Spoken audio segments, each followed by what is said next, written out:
प्रणाम।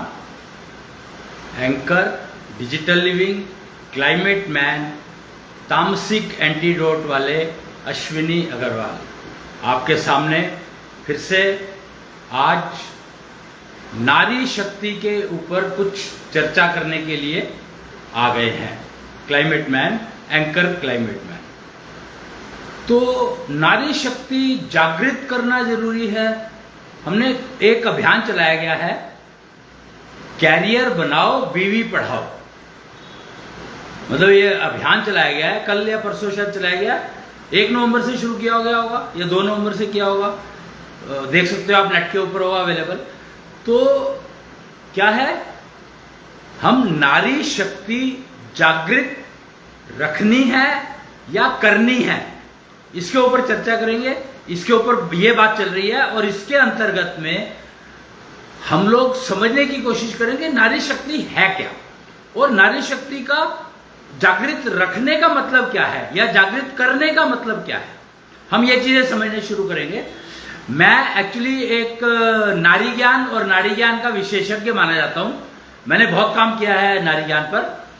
और अगर आपको 4 वेद तो आपने सुने होंगे, एक और वेद है कुच्छल वेद, वो शायद आपने नहीं सुना होगा। अगर आप वेद लिखने की प्रक्रिया को समझें, जब वेद व्यास जी, ये कहा जाता है कि वेद व्यास ने लिखे, तो ये मेरे ख्याल से थोड़ी सी मिसअंडरस्टैंडिंग है कहीं पर। वेद व्यास जी ने नहीं लिखे, वेद लिखे थे गणेश जी ने। हां, बोला था व्यास जी ने। अब वो बोला था उन्होंने, तो वो बोला कहां से था?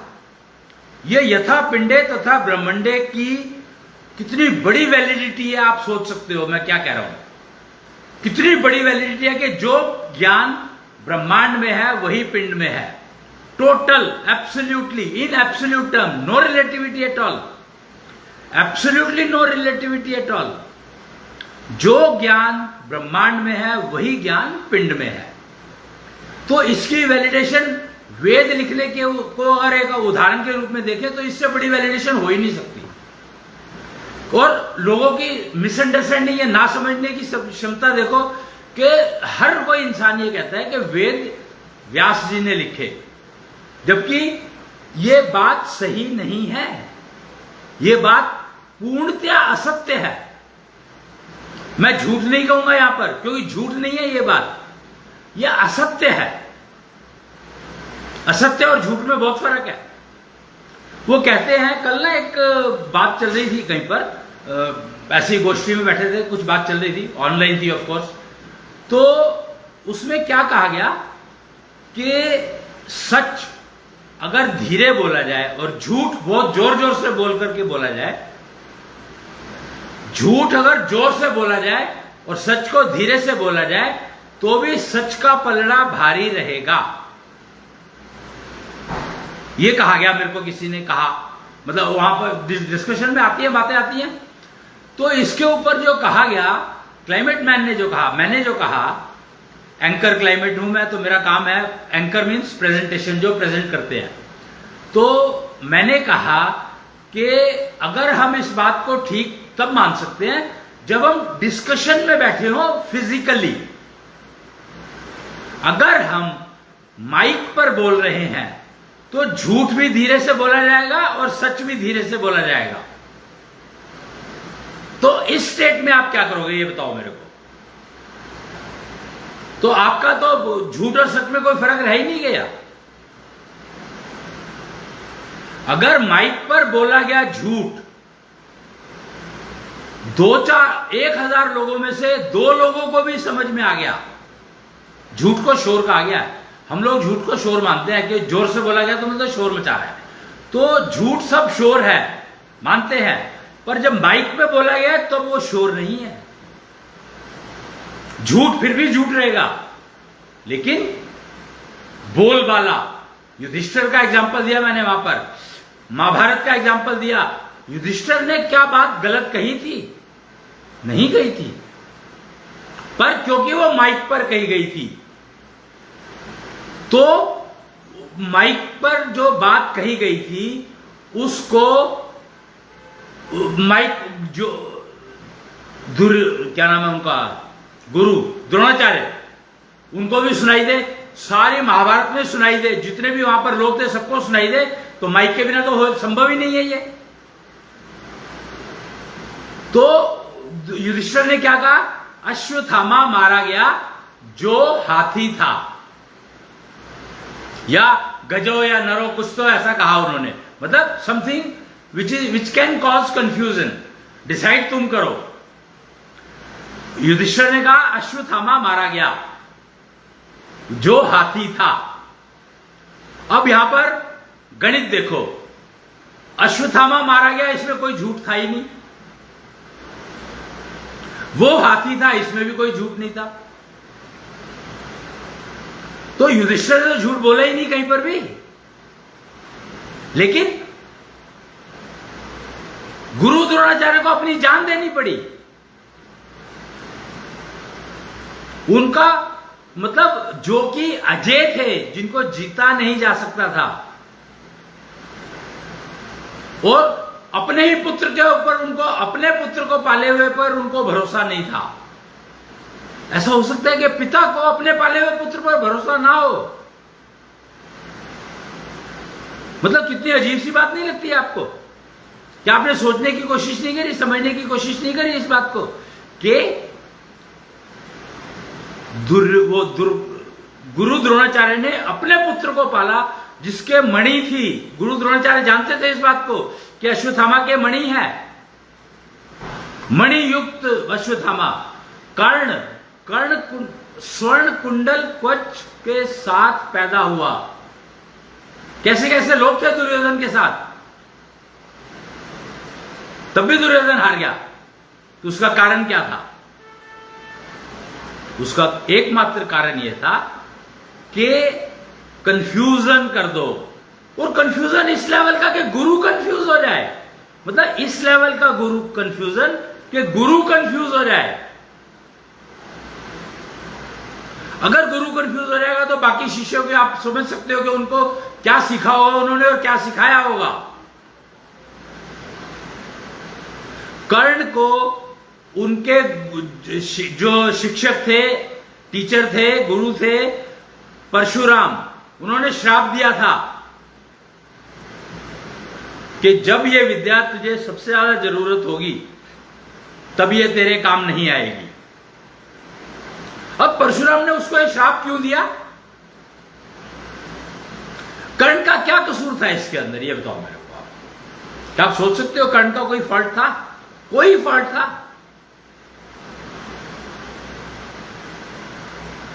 फिर भी युद्ध से पहले जब कर्ण जा रहे थे तो रात को इंद्र उनसे कवच और कुंडल मांग करके ले गए वापस, कि गुरु परशुराम जी का दिया हुआ श्राप, उसके ऊपर भी इतना इतबार नहीं था, इतना भरोसा नहीं था कि वो लोग वो कर्ण किसी का कुछ बिगाड़ नहीं सकता।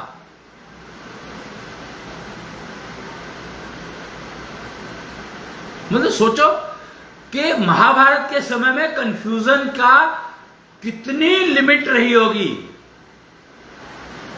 और उसी वही कंफ्यूजन कारण है कि दुर्योधन कृष्ण को नहीं पहचानता था, गवाला कहता था उसको, ठीक है, जबकि उसके ही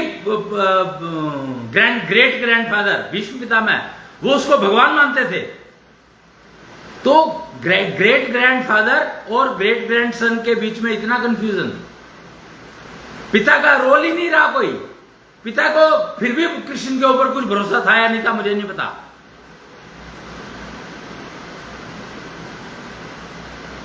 पर गांधारी को डेफिनेटली भरोसा था, फिर भी उसने श्राप दिया। पर फर्क है, गांधारी ने श्राप दिया, उसने क्या दिया? यदुवंश समाप्त हो जाए, पर कृष्ण का तो यदुवंश था ही नहीं। कृष्ण यदुवंश में पले थे, पाले गए थे। यशोदा यदुवंशी थी, नंद यदुवंशी थे, पर कृष्ण के पिता यदुवंशी नहीं थे।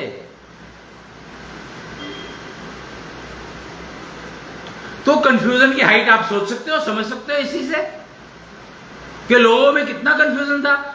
विदुर उसको भगवान मानते थे, जो कि उनके मतलब प्रधानमंत्री थे दुर्योधन के, धृतराष्ट्र के प्रधानमंत्री थे, उनके ऊपर भरोसा नहीं। भाई को भाई के ऊपर भरोसा नहीं। रामचंद्र जी ने युद्ध किया रावण से क्योंकि रावण ने मूर्खता की, उनकी पत्नी को भगा करके ले गया, उठा करके ले गया, भगा कर नहीं ले गया, उठा करके ले गया, तो उसको सजा देनी जरूरी थी, बहुत जरूरी थी। पर पत्नी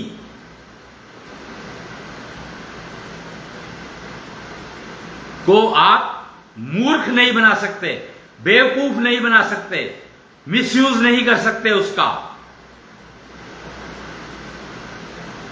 हालांकि रावण उठा करके ले गया था, मिसयूज नहीं कर पाया था, करा नहीं था उसने मिसयूज अभी तक,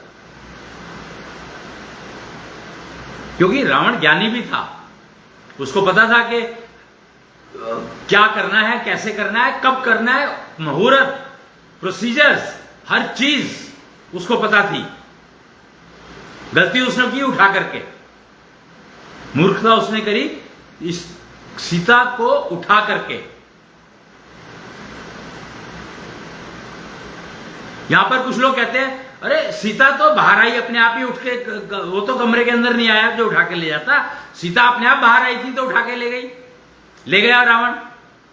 ये क्या मतलब हुआ? पत्नी अगर घर से बाहर जाती है तो उसको कोई और उठा के ले जाएगा? ये कोई लॉजिक हुआ? ये कोई क्या, ये क्या तरीका हुआ कि इस समय कन्या स्त्री पत्नी घर से बाहर नहीं निकल सकती, तो घर के अंदर ही कौन सा सुरक्षित है फिर? वो तो कूप मंडूक भी नहीं रही बेचारी। और एग्जाम्पल आज की तारीख में देते हैं कि औरतें क्योंकि घर से बाहर निकलने लगी तो रावण उनको उठा उठा कर ले जाने लगे। यहां पर गलती रावण की थी, सीता की नहीं थी।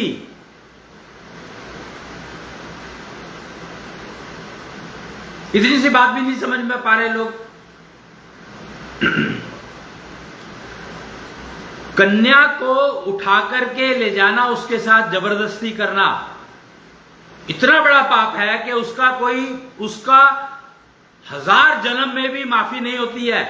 1000 जन्म मनुष्य रूप में मिल नहीं सकते। पक्की बात है ये। अगर आप एक कन्या को मिसयूज करते हो, उसको गलत रास्ते पर डालते हो, तो आपको 1000 जन्म वापस मनुष्य रूप में नहीं मिलेंगे। पक्की बात है, ये गारंटी है। क्योंकि कन्या की स्ट्रेंथ इतनी ज्यादा है कि उसके दिल से निकली हुई आह भस्म कर देती है अच्छों को। यहां पे भस्म करने का मतलब क्या है वो नहीं समझा किसी ने। भस्म कर देने का मतलब है अगला जन्म आपका किसी भी हालत में मनुष्य रूप में नहीं मिलेगा, नहीं मिलेगा, नहीं मिलेगा, नहीं मिलेगा। और जब मिलेगा भी 1000 जन्म के बाद, तो भी आप पहला जो जन्म मिलेगा, 1000 जन्म के बाद पहला जो जन्म मिलेगा मनुष्य रूप में, उसमें आप भुगतोगे, डेफिनेटली भुगतोगे, और बहुत ज्यादा भुगतोगे। स्त्री को कष्ट देने का मतलब आप नहीं अंदाजा लगा सकते उसका क्या, कितना कष्ट दे सकती है वो, उसकी एक वो गलत मिसयूज करके। देखो अब यहां पे 2 चीजें समझने वाली है। अगर आपने मिसयूज किया है, पुरुष ने, मेल ने, लड़के ने मिसयूज किया है, तो उसको यह सजा मिलेगी। अगर लड़की ने मिसयूज किया है लड़के का, तो लड़की को कोई सजा मिलती नहीं है। वही जो फिजिकल उसका जो नुकसान हुआ वो हुआ, मेंटल जो लॉस हुआ उसका, ऐशोनिधि का जो नुकसान हुआ वो हुआ, अगले जन्म में नहीं जाता, वो कैरी ओवर नहीं होता है। लड़के का मिसयूज की बात कर रहा हूं मैं यहां पर अपने लिए। यहां पे मिसयूज का मतलब नहीं कि डकैती करवा दी तो वो मिसयूज हो गया ना, अपने शरीर के लिए मिसयूज की बात कर रहा हूं मैं यहां पर, अपने शरीर के लिए मिसयूज की बात कर रहा हूं मैं। तो उसमें स्त्री को नुकसान नहीं होता, लड़की को नुकसान नहीं होता, कन्या को नुकसान नहीं होता। पुरुष मिसयूज करता है तो उसको गारंटीड नुकसान होता है, कई जन्म नहीं मिलते।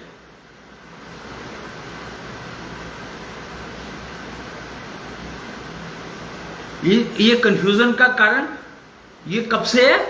महाभारत से।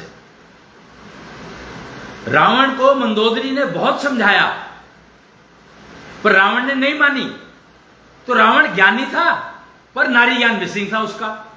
मतलब इमेजिन, मैं क्या कह रहा हूं, मैं वेदों पर जा रहा हूं वापस के 5वें वेद की बात करी मैंने, कुच्छल वेद की। तो वेद 4 हैं, ये सब जानते हैं, और लिखा व्यास जी ने नहीं लिखा, लिखा था गणेश जी ने, बोला था व्यास जी ने, यथा पिंडे तथा ब्रह्मंडे, क्योंकि पता है, वो जानते थे, इस पे भरोसा था उनको, तो वो वेद बोल पा रहे थे। वो लिखे हुए वेद बोल पा रहे थे, वो वेद पहले से ही लिखे हुए थे। ब्रह्मांड में तो लिखे ही हुए हैं भाई वो वेद सारे के सारे, आप भी पढ़ सकते हो। बनारस में कुछ लोग हैं जिनको आंख बंद करते हैं तो उनको लिखा हुआ दिखाई देता है।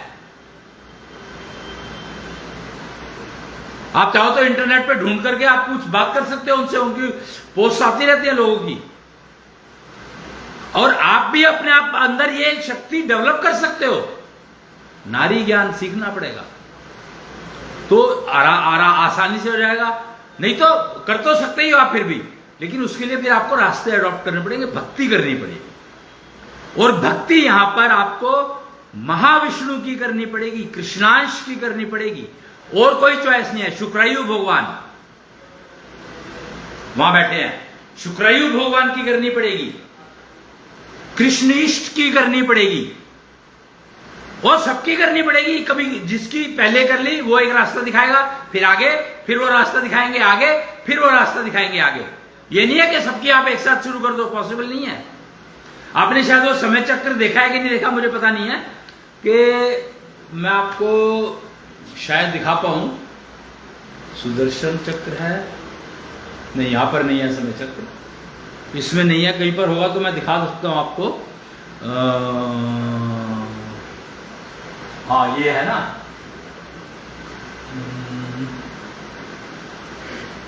वो अंदर से लाना पड़ेगा, मैं 1 सेकंड में लेके आया।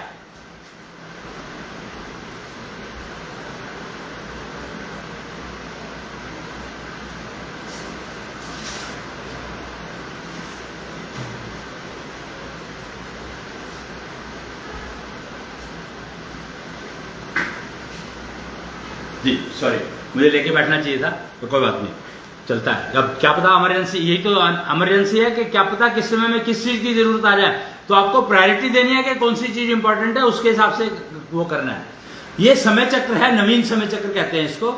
इसमें ना ये चक्र दिखा रखा है, और उसके 9 जो नंबर, 9 तरह की शब्द लिखे हुए हैं उसके चारों तरफ।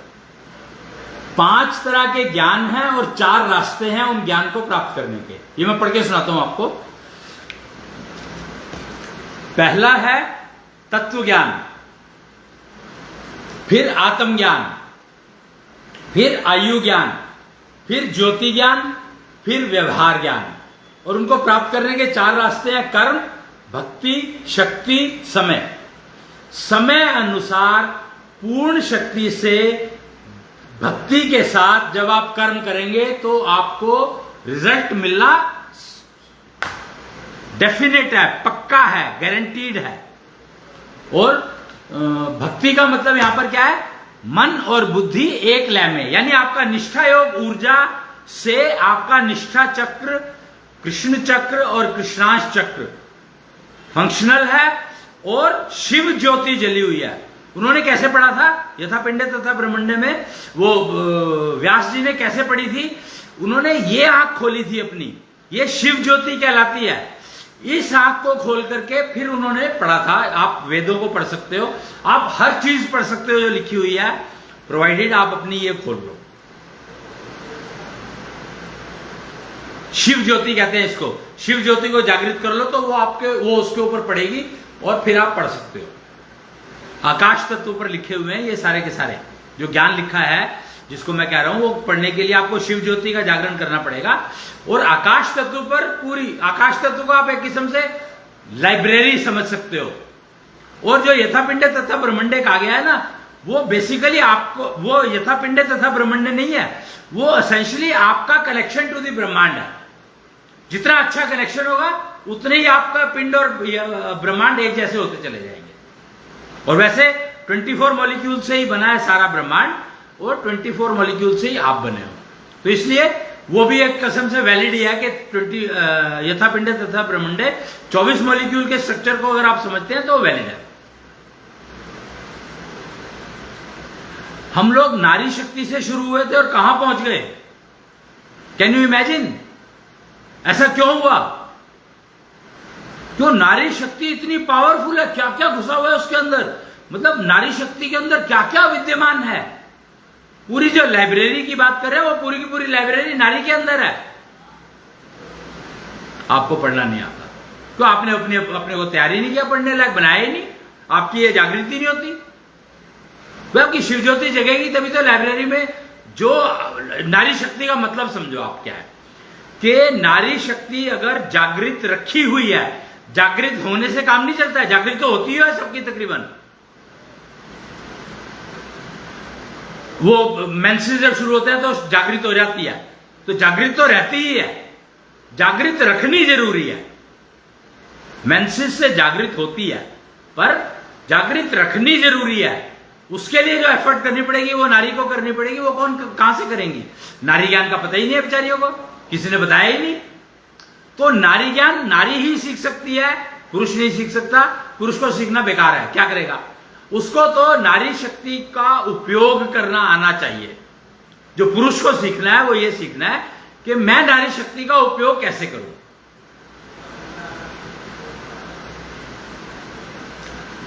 नारी शक्ति आपकी जागरण में बहुत ज्यादा कंट्रीब्यूट कर सकती है अगर वो आप अपनी ऐशोनिधि आपको इन्वेस्ट करने को दे दे।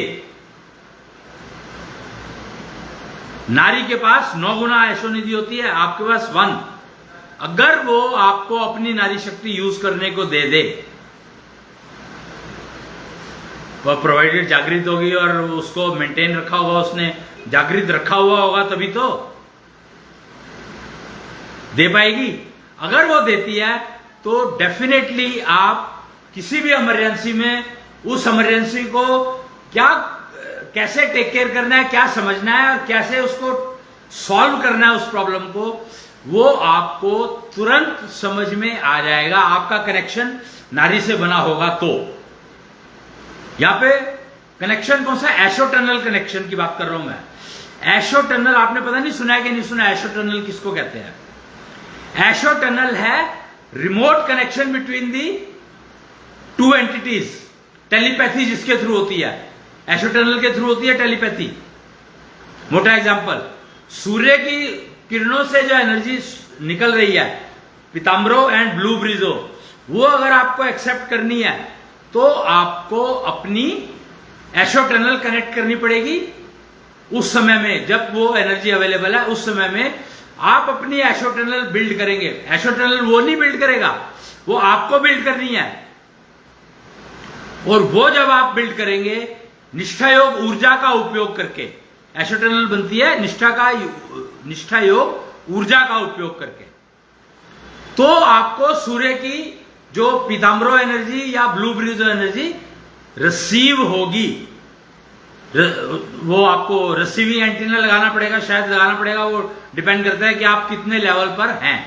नहीं तो आप कुछल एंटीना आता है वो लगा लें तो उससे आपको बेटर हो जाएगा, सारा ऑपरेशन आपके बेटर हो जाएंगे। पर वो लगाना बड़ा मुश्किल काम है, क्योंकि उसको लगाने के लिए, उसको अपने साथ कनेक्ट रखने के लिए जो प्रोसीजर है आधे घंटे का, वो रोज करना पड़ता है। आप करोगे कि नहीं करोगे पता नहीं, क्योंकि सब कुछ आपके ऊपर, आप क्या चाहते हो। तो एशो tunnel is used to receive और ट्रांसमिट एनर्जी। एशो टनल को अगर समझना है तो शंख को आप एक किस्म से एक एशो टनल समझ सकते हो। शंख भी एक एशो टनल है। कैसे? नेचुरल एशो टनल की बात कर रहा हूं मैं। फैब्रिकेटेड तो बांसुरी भी फैब्रिकेटेड एशो टनल है। तो हवा को साउंड में कन्वर्ट करता है शंख। एनर्जी होगी ना, साउंड इज एनर्जी एंड हवा इज हवा। तो हवा के अंदर जो एनर्जी है उसको साउंड में कन्वर्ट कर देता है वो, और हवा की ऊर्जा को ही कृष्णांश कहते हैं। तो एशो टनल फैब्रिकेट करना सीखो, अपने को नारी शक्ति को नारी सीखे जागृत करने के लिए। और 22 नवंबर, 11 नवंबर और 22 नवंबर, ये 2 दिन है। इस दिन से अगर आप ये काम शुरू करते हो अपनी जन्म तिथि के अनुसार, तो कृष्णांश क्या था वो, ज्योतिष कार्यालय, कृष्णांश ज्योतिष कार्यालय में जाकर के आप पता कर ले आपकी डेट ऑफ बर्थ क्या कहती है। और 11 तारीख और 22 तारीख बहुत इंपॉर्टेंट है, बहुत ही इंपॉर्टेंट है 2022 की। 2 नवंबर भी थी पर 2 नवंबर गई। 2 फरवरी हो सकती है पर 2 फरवरी गई। 2 फरवरी इतनी इंपॉर्टेंट नहीं है वैसे। 2 नवंबर बहुत इंपॉर्टेंट थी, 11 नवंबर बहुत इंपॉर्टेंट है और 22 नवंबर बहुत इंपॉर्टेंट है। अगर आप अपने अंदर नारी शक्ति जागृत रखना चाहती हैं तो इस दिन पता कर लें कि कौन सा रास्ता अडॉप्ट करना चाहिए मुझे, और जिससे और उसको रास्ते पर चलने की अपनी कैपेबिलिटी को डेवलप करें, सीखें, अपने जेंडर कॉन्ट्रडिक्शन को पता करें, जो डिस्टर्बेंस फैक्टर है, जो जेंडर कॉन्ट्रडिक्शन सिंड्रोम है उसका पता करें और उस रास्ते पर चलने की तैयारी शुरू कर दें। तो 22 तारीख और 11 तारीख, ये 2 तारीख है जिस दिन से आपको ये उपाय शुरू करना है। तो उससे पहले पता कर लेंगे तो उस दिन से शुरू कर सकती हैं। यह महिलाओं के लिए है। एक्चुअली 11 तारीख पुरुषों के लिए ज्यादा इंपॉर्टेंट है और 22 तारीख महिलाओं के लिए। To be very very precise if I am talking about. तो 11 तारीख से अगर पुरुष अपने अंदर एशो टनल बिल्ड करने की सिस्टम को समझना सीखना चाहते हैं, उस रास्ते पर चलना चाहते हैं, तो अपनी डेट ऑफ बर्थ लेकर के कृष्णांश ज्योतिष कार्यालय से अपने बारे में जान ले, समझ ले, और एशो टनल बिल्ड करने के लिए क्या करना चाहिए वो समझ लें, उसका कोर्स कर लें और उस रास्ते पर चलना शुरू करें। तो आप अपनी एशो टनल बिल्ड करना शुरू कर सकते हैं, जिससे आप पीताम्बरो एनर्जी एंड ब्लू ब्रिजो एनर्जी रिसीव कर पाए और वो आपकी निष्ठा योग एनर्जी को, निष्ठा योग ऊर्जा को यूज करे, जागृत रहे, चलती रहे, बनती रहे, पैदा होती रहे। कृष्णांश ऊर्जा को निष्ठा योग ऊर्जा में कन्वर्ट करते रहो और आपके चक्र, निष्ठा चक्र, कृष्ण चक्र, कृष्णांश चक्र चलने लगे, आपकी हार्ट बीट के साथ सिंक्रोनाइज होने लगे। जैसे ही सिंक्रोनाइज हो जाएंगे तीनों चक्र, तीनों की स्पीड अलग अलग है, पर वो जैसे ही तीनों चक्र सिंक्रोनाइज हो जाएंगे आपकी हार्ट बीट से, HBM टेक्नोलॉजी कहते हैं इसको, हार्ट बीट मॉड्यूलेशन टेक्नोलॉजी। तो जैसे ही आपकी हार्ट बीट से सिंक्रोनाइज होंगे, मेंटेन रहने लगेंगे, तो आपकी शिव ज्योति काम करने लगेगी। और जब आपकी शिव ज्योति काम करने लगेगी तो समझ लो कि आप किसी भी इमरजेंसी में हो, किसी भी सिचुएशन में होंगे, आपको क्या करना चाहिए, कर पाओगे या नहीं कर पाओगे, उतनी कैपेबिलिटी आपने डेवलप, कैपेबिलिटी अलग बात है कि डेवलप करी या नहीं करी वो एक अलग बात है, पर आपको सॉल्यूशन जरूर मिल जाएगा। अब सॉल्यूशन आप इंप्लीमेंट करोगे या नहीं करोगे तो आपके ऊपर है ना। भाई ये चश्मा है, ये मेरे को पढ़ने के लिए लगाना ही पड़ेगा, तो मैं ये चश्मा है मेरे पास, सब कुछ है, पर मैं पढ़ना चाहता हूं पर मैं चश्मा नहीं लगा रखा, तो कैसे पढ़ूंगा। सॉल्यूशन है मेरे पास, but if I am not able to use it then it's my problem. I didn't develop to pick the चश्मा एंड प्लेस इट, मैं नहीं कर पाया, लेकिन सॉल्यूशन है अवेलेबल मेरे पास और पहले से अवेलेबल है। तो इसलिए शिव ज्योति का जागरण रखना, जागृत रखना बहुत ही आवश्यक है। एक्चुअली जागृत रखने की जरूरत नहीं है, अगर आपकी ये सारे चक्र ठीक से चलते हैं, हार्ट बीट के साथ सिंक्रोनाइजेशन, तो जब जरूरत होगी जब आप जागृत कर सकते हैं। फर्क है दोनों में, एक तो परमानेंट जागृत रखो तो वो बहुत मुश्किल काम है, और वो आपको शायद उसको जागृत रखने में आपकी पूरी की पूरी एनर्जी निकल जाएगी, तो आप कोई अपनी कैपेबिलिटी डेवलप नहीं कर पाओगे। हाँ, वही है ना कि मैं लाइब्रेरी में जा रहा हूं तो मेरे को कौन सी ज्ञान की किताब चाहिए, मेरे को गर्भ ज्ञान पे पढ़ना है, तो लाइब्रेरी के अंदर गर्भ ज्ञान की पुस्तकें कहां रखी हैं वो सेक्शन, और उस सेक्शन में उस ऑथर की किताब जो है वो कहां रखी है वहां की बत्ती जल जाए। यानी 1000 किताबें रखी है, पर मेरे को जो किताब चाहिए उसके ऊपर एक एलईडी जल गई, बल्ब जल गया, तो मैं गया जहां पे बल्ब जला वो किताब उठाई, मेरे को कुछ सोचने की जरूरत नहीं है, कुछ समझने की जरूरत नहीं है। दिस इज कॉल्ड टेक्नोलॉजी, कि मेरे को जो चीज चाहिए वो मेरे को गूगल बाबा पे कहते हैं ना, बोल के बता दो तो वो ढूंढ के ला देंगे। वो एक चीज नहीं देंगे, आपको एक चाहिए किताब, वो आपको 1000 किताबें दे देंगे। अब 1000 में से कौन सी एक चाहिए आपको ये कैसे पता लगेगा? गूगल बाबा की ये प्रॉब्लम है टिपिकल, कि वो आपको 1000 दे देंगे, 1000 तक तो ले जाएंगे, सेक्शन तक ले जाएंगे, बट एक वो नहीं दे सकते। एक तो आपको उन 1000 में से ढूंढनी पड़े। ठीक है, 1 करोड़ में से 1000 पे पहुंच गए, but do you think you can search 1000 in your lifetime? Emergency आ जाए, बच्चा आज हो रहा है, बच्चा आज कंसीव हो गया, 9 महीने मेरे पास है और 1000 किताबें हैं, और फिर खाली किताब नहीं खोजनी है, पढ़नी भी है, समझनी भी है, और फिर उसका उपयोग भी करना है। तो गूगल बाबा इसमें काम नहीं आने वाले, आपकी ही शिव ज्योति आपके काम आएगी, वही टेक्नोलॉजी काम आएगी जो उसके पर्टिकुलर किताब के ऊपर बत्ती जला दे, बल्कि उस चैप्टर पे एक बत्ती जला दे जो आपको अभी चाहिए। इसको कहते हैं किताब, टेक्नोलॉजी। तो 2 डेट्स बता दी मैंने, 11 नवंबर 2022 की बात कर रहा हूं मैं, ये नहीं कि आप सारी उम्र की समझ लो। उसके बाद 2066 में एक दिन आएगा, वो देखना पड़ेगा कौन सा आएगा, जून में आएगा मेरे ख्याल से, जून में भी कहां आएगा, इतना पावरफुल दिन तो कभी आएगा ही नहीं।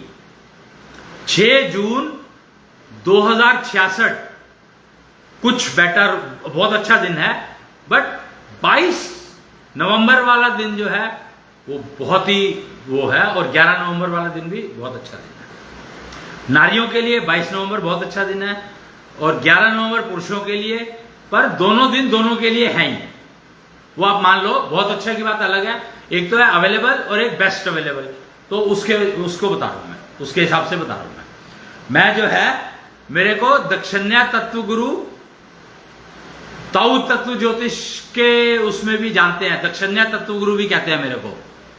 मैं दक्षिण्या एक को हुए हैं, दक्षिण्या संवत्सर चल रहा है आजकल, मैं दक्षिण्या नहीं हूं। दक्षिण्या जो है दक्ष का कलयुगी रूप। दक्ष कौन थे? पार्वती के पिता और शंकर के ससुर, गणेश के नाना जी, कार्तिकेय के नाना जी। दक्षिण्या कलयुग में दक्षिण्या है वो, और उनका ही संवत्सर शुरू हुआ है 2006 से। 30 मार्च 2006 को पहला दिन था, और अब 17वां संवत्सर चल रहा है, शुरू हुआ है 2 सितंबर से मेरे ख्याल से हुआ है, वो आप देख सकते हैं। कृष्णांश ज्योतिष कार्यालय से ये सारी जानकारी आपको मिल सकती है, आप प्राप्त कर सकते हैं वहां से। एक कुच्छल्यम रिसाइकिल बिन भी है जिसके बारे में जानकारी मिलती है। कुच्छल्यम रिसाइकिल बिन है जहां पर डिजाइन किया गया है जो आपकी स्किल्स को रिसाइकिल करने के लिए।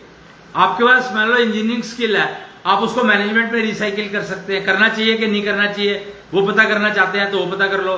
मैनेजमेंट स्किल है, उसमें इंजीनियरिंग स्किल जोड़नी है कि नहीं जोड़नी, या एडमिनिस्ट्रेटिव स्किल जोड़नी है कि नहीं जोड़नी है वो पता करना है तो वो पता कर लो।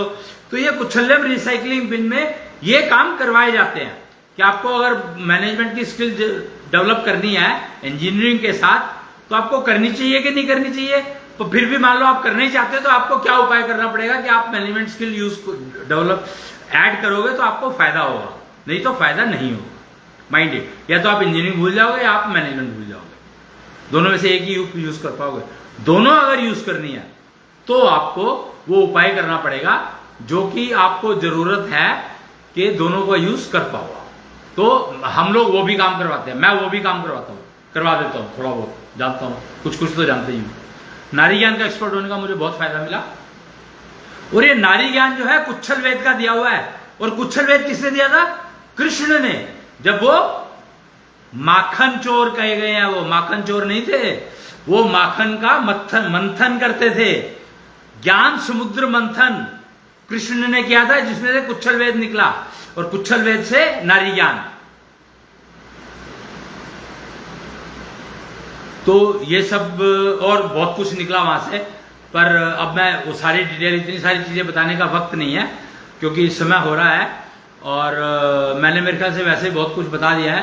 12:15 हो चुके हैं, शुरू कब किया था मुझे पता नहीं है, बट ठीक है कि इतना काम हो चुका है, सब कुछ अवेलेबल है। इन 2 तिथियों का उपयोग कर लें, डेट्स का उपयोग कर लें। वैसे तो बाकी सब जगह अवेलेबल है, पर ये 2 दिन शुरू करने के लिए बहुत अच्छे हैं। शुरू करने के लिए कह रहा हूं, जानने के लिए नहीं कह रहा हूं। जानो तो उससे पहले पहले जान लो, पर ये 2 दिन शुरू करने के लिए बहुत अच्छे हैं। और आप शुरू कर लें, कोई भी शुरू, ये मतलब ऐसे दिन है जैसे कि वो कहते हैं ना अनबुझ साया, कि उस दिन कोई भी शादी कर सकता है, तो ये उससे भी ज्यादा पावरफुल है 2 दिन। अनबुझ साया, देव उठनी वो आ रही है, देव उठनी एकादशी मेरे ख्याल से आ रही है कल परसों में, है तो 2-4 दिन में ही है, अभी है, मतलब देव उठते हैं इसी टाइम पे। तो 11 तारीख और 22 तारीख नवंबर की, 2022 के नवंबर की, ध्यान रखो, याद रखो, रख सकते हो तो, नहीं रख सकते हो तो उसका मैं कुछ नहीं कर सकता। कृष्णांश ज्योतिष कार्यालय, वहां से आपको सारी जानकारी मिलेगी, और कहीं पर मिल सकती है मुझे नहीं पता। कृष्णांश ज्योतिष कार्यालय से क्योंकि मैं कनेक्टेड हूं, तो इसलिए मैं जानता हूं वहां तो मिल ही जाएगी आप। तो यही बात करते हुए मैं एक छोटी सी पोयम सुनाऊंगा आपको, मैं सुनाता ही हूं हर बार।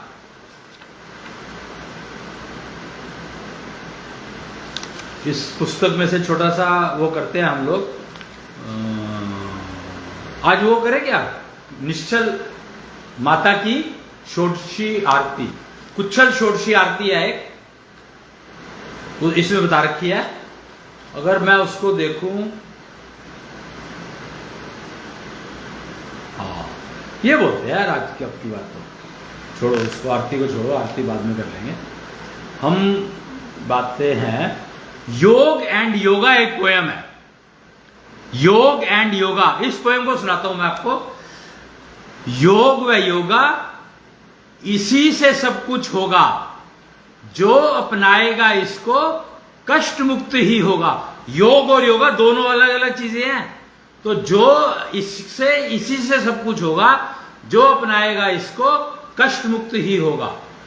जिसने ना अपनाया कष्ट उसने ही भोगा, योग व योगा इसी से सब कुछ होगा। जिसने भी अपनाया आनंद उसी ने भोगा, योग व योगा इसी से सब कुछ होगा। योग व योगा फिर नहीं चाहिए कोई दरोगा, होगा होगा होगा आनंदित जीवन होगा, योग व योगा इसी से सब कुछ होगा। तो योग एंड योगा पे एक छोटी सी 4 लाइन की पोएम है। और एक ये है कुच्छल एंथम कहते हैं इसको हम लोग। जन मन तन, क्या है, जन मन तन अधिनायक समझाता, यानी जन मन तन का जो अधिनायक है वो मैं हूं, मेरे जन तन मन का अधिनायक तो मैं ही हूं ना। तो जन यहां पर बुद्धि को कहा गया, तो जन मन तन अधिनायक समझाता, आभारत पृथ्वी ही है भाग्य विधाता। जो पृथ्वी पोल्यूशन फ्री है वही आपका भाग्य लिख सकती है नेचुरली। पृथ्वी माता, पृथ्वी को माता कहा गया, फीमेल है, तो माता पोल्यूशन फ्री है, नारी शक्ति जागृत होगी तो पोल्यूशन नहीं होगा। पृथ्वी का नारी शक्ति जागृत हो जाएगी तो पोल्यूशन नहीं रहेगा। तो पृथ्वी की नारी शक्ति जागृत करनी है तो ईच इंडिविजुअल की नारी शक्ति जागृत रखनी आवश्यक है, बहुत ही आवश्यक है। ये बहुत इंपॉर्टेंट पोएम है, ये बता रही है जो पृथ्वी ही है भाग्य की दाता। भाग्य की दाता मतलब नारी ही है भाग्य की दाता। तो आपका सारा भाग्य नारी की मुट्ठी में बंद है। सोच लो आप, पुरुष की तो बेचारे की बहुत ही ज्यादा हालत खराब है। पुरुष का सारा भाग्य नारी की, उसमें वो कहते हैं ना कि पुरुष के अच्छे कर्मों का फल नारी को मिल जाता है। तो उस नारी के पास तो सब कुछ है, आपके पास है ही कुछ नहीं। वो बाली हुआ करता था, जिसको एक वरदान था कि जो कोई भी युद्ध करने जाएगा तो उसकी आदि शक्ति बाली को मिल जाएगी। तो बाली भी नारी शक्ति का पूर्ण उपयोग करता था, पूर्ण उपयोग। कमाल है। सारे एग्जाम्पल अवेलेबल है, हमें नहीं पता। रामायण में इतने सारे एग्जाम्पल अवेलेबल है, हमें नहीं पता। हनुमान जी की सांस में इतनी शक्ति थी कि कोई भी स्त्री अगर उनकी पूजा करे गर्भ धारण करने के लिए तो गारंटीड उनको गर्भ मिलेगा, किसी पुरुष की जरूरत नहीं है। आप हनुमान जी से डायरेक्ट ले सकते हो, सिर्फ उनकी भक्ति करो और उनकी सांस से ही आपको वो मिल जाएगा जो आप गर्भवती हो जाएंगी। सोचो मैं क्या कह रहा हूं, और ये संभव है, डेफिनेटली पॉसिबल है। आप हनुमान जी की तपस्या करके देख लो, तरीके से प्रोसीजर आपको फॉलो करना पड़ेगा। नारी शक्ति जागृत रखनी पड़ेगी, निष्ठा योग, ऊर्जा के बिना होगा नहीं कुछ भी। सारे सिस्टम है, पुरुष की कहीं पर आपको जरूरत नहीं पड़ेगी। नारी अपने आप में इतनी पूर्ण है और संपूर्ण हो सकती है पुरुष की पूजा करके। बच्चा पुरुष की पूजा करने का मतलब यहां पर क्या है कि उसका जितनी भी शक्ति है वो पुरुष यूज कर सकता है। पुरुष मिसयूज भी कर सकता है, यूज भी कर सकता है। मिसयूज करेगा तो अगले जन्म सारे खराब। अब वो पुरुष की मर्जी है। क्या आगे चलते हैं। जिसका भी कृष्णांश न जागा, कृष्णांश मतलब हवा की ऊर्जा है और आपके अंदर कृष्णांश है, हवा आप लेते ही हो सांस के द्वारा, तो उस कृष्णांश को, जो हवा की ऊर्जा है, उससे अपने अंदर के कृष्णांश को जागृत कर लो।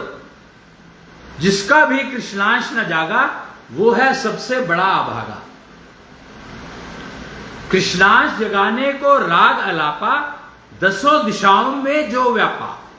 तो ये दसों दिशाओं में जो राग व्यापत है वो नारी शक्ति के वजह से 10 दिशा में फैलता है। यहां पर ये है जो बता रहा है कि कृष्णांश जगाने का राग अलापती है नारी, और वो 10 दिशाओं में फैलाती है। फिर उसको तुम पुरुष यूज कर सकता है। नारी का जो ज्ञान है वो कैसे पुरुष यूज करेगा, तो ये तरीका बता रखा है इसमें कि कृष्णांश जगाने को जो राग अलापा वो स्त्री अलापती है, पत्नी। दशरथ ने 3 विवाह करे, जबकि राम जी कहते हैं 1 विवाह करना चाहिए। दशरथ के ही पुत्र थे। दशरथ ने 3 विवाह करे थे क्या? नहीं, दशरथ ने 3 विवाह नहीं करे। 3 स्त्रियों ने दशरथ को चुना। अगर स्त्री किसी पुरुष को चुनती है तो आप उसको रोक नहीं सकते, चाहे वो गलत काम के लिए भी चुन रही हो। क्यों? क्योंकि प्रॉब्लम यह है कि उसको पता है कि मेरी शक्ति क्या है, और मेरी शक्ति का कोई मिसयूज करेगा तो उसको तो नुकसान होगा ही होगा। और अगर कोई योग्य है और अगर मैं उसको नहीं दूंगी तो मेरा नुकसान है, क्योंकि मेरी वेस्ट हो जाएगी। यहां पे योग्यता का बहुत कमाल है, और हर जगह पे योग्यता का कमाल है। और नारी चुनती है स्वयंवर, प्रक्रिया थी स्वयंवर की, और उसको हमने प्रतियोगिता समझ लिया। वो बहुत समस्या है, समझिए हमने, कंफ्यूजन का हाइट कि स्वयंवर का मतलब है नारी अपने आप चुनती है भाई। वो गंधर्व विवाह पे अगर प्रोसेस सुनी हो आपने, जिसको गंधर्व विवाह कहा गया है, तो गंधर्व विवाह वही है, स्वयंवर। स्त्री ने चुन लिया, विवाह किया। रावण की माता, रावण को पैदा करने के लिए उसने पता नहीं कितने लोगों से विवाह किया होगा, और छोड़ दिया। वो पुनर्जन्म में चली जाती थी। एक ना पुनर्जन्म बहुत बढ़िया प्रक्रिया है। पूरे पुनर्जन्म का मतलब है मरो, मतलब आपने, पुनर्जन्म का मतलब है आपने शरीर छोड़ा और दूसरा कोई शरीर प्राप्त कर लिया। पुनर्जन्म का मतलब ये होता है। पुनर्जन्म का मतलब ये नहीं कि आपको फूंक दिया। शंकराचार्य, आदि शंकराचार्य यानी प्रथम शंकराचार्य थे, उन्होंने अपना शरीर छोड़ा था कुछ सीखने के लिए, नारी ज्ञान सीखने के लिए, नारी समझने के लिए।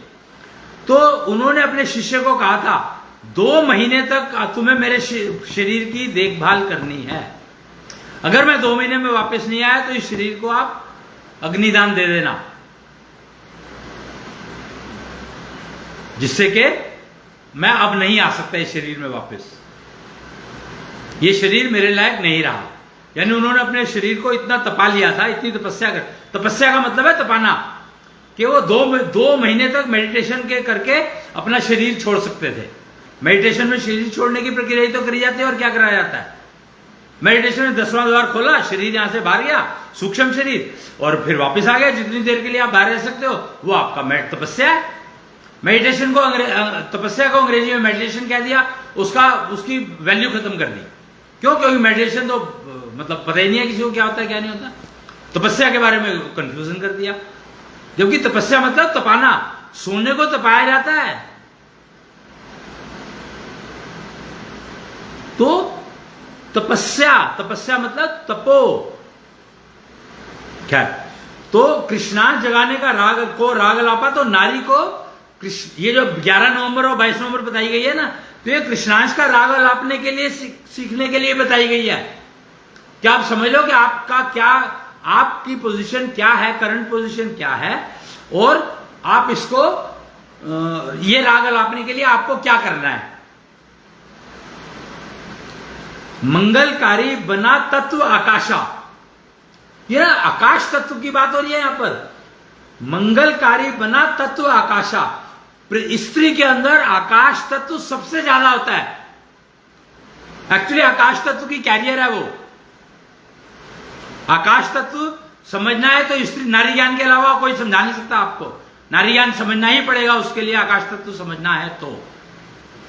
पुरुष के अंदर भी होता है, पर आकाश तत्व स्त्री के अंदर सबसे ज्यादा होता है। वो पावर सारी की सारी आकाश, स्त्री को 9 गुना जो ऐश्वर्य दी गई है वो इसीलिए क्योंकि उसके पास आकाश तत्व 9 गुना ज्यादा है पुरुष के मुकाबले में,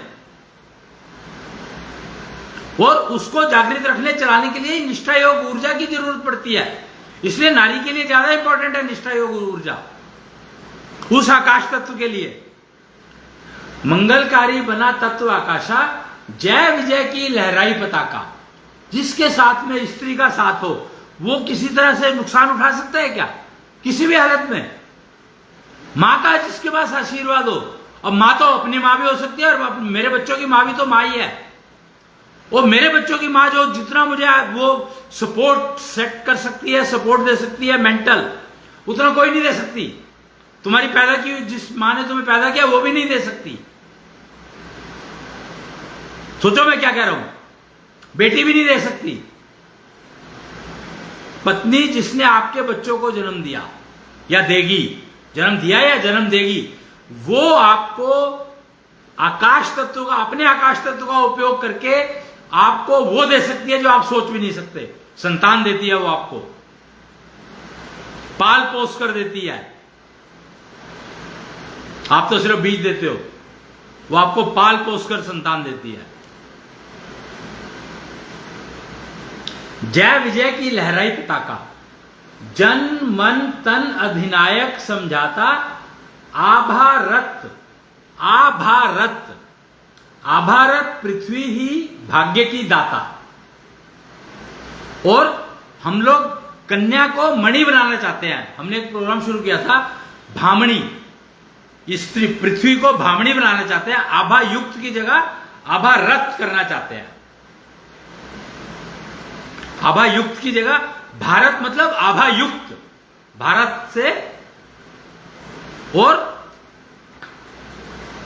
आभारत मतलब जिसकी अपनी आभा है। ये दोनों फर्क है। एक तो चमक ले रही है किसी से, और एक अपनी चमक है। मणि में अपनी चमक होती है, हीरे में अपनी चमक नहीं होती है। ये दो चीजें भी समझने वाली हैं। तो मैं आपको ये बताने की कोशिश कर रहा था, तो ये बताया मैंने आपको। आज एक ये बड़ी अच्छी पोएम मिल गई मेरे को, पता नहीं था मेरे पास है, ये इस किताब में है, ये पता नहीं था मेरे को। और इसमें बताया गया है कुछ तो, और बहुत कुछ बता रखा है छोटी सी किताब में। श्वास प्रक्रिया बता रखा है, सांस बार क्लब के बारे में बता रखा है। कुछ होते हैं विवाह योग आनंद कर्म के बता, मतलब विवाह अगर आप इस विधि से करते हैं तो, अरे ये भी दे रखा है इसमें, अगर आप इस विधि से विवाह करते हैं तो आपका विवाह में कोई समस्या आएगी नहीं कभी भी। प्रोसीजर फॉलो करना पड़ेगा और 100% फॉलो करना पड़ेगा, तो आपके विवाह में प्रॉब्लम नहीं आएगी। दिक्कत होती है आप प्रोसीजर नहीं फॉलो करते। भाई आप अगर आपको रोटी बनानी है और आप आटा ही नहीं गूंद पाओगे तो प्रोसीजर, आटा गूंदने का प्रोसीजर आपको आता नहीं, रोटी बनाना चाहते हो तो कैसे बना लोगे? इसलिए प्रोसीजर इज वेरी इंपॉर्टेंट। सीखना और करना, और उसके लिए जो कैपेबिलिटी चाहिए, वो योग्यता चाहिए, वो दोनों प्राप्त करना, सब कुछ इंपॉर्टेंट है। एक कर्म क्लब बना हुआ है। एक कर्म क्लब मतलब एक ही कर्म है आपका। आपका एक ही कर्म क्या है? आपके तीनों शिव ज्योति जली रहे। कर्म तो एक ही है कि शिव ज्योति जब चाहूं जब जल जाए, जली ना रहे, जब चाहूं जब जल जाए।